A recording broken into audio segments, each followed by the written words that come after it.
Agar burun qiyinchilik, azob tortib, hozir xushal-xuram, hamma narsang tal, go'zal kunlarni ko'rayotgan bo'lsang, bu bo'ling qiyin kunlaringning to'liqlamasidir.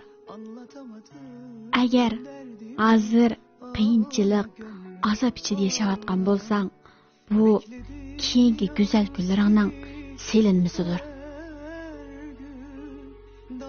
Men sana shundoq va'da bera olaymanki, hayotingda cho'qim mo'jiza yuz beradi.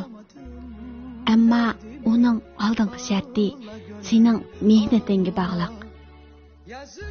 Sen qanchalik g'oyaviy orzularni qilsang va uning uchun kuchsang, shuncha katta mo'jizalar yuz beradi.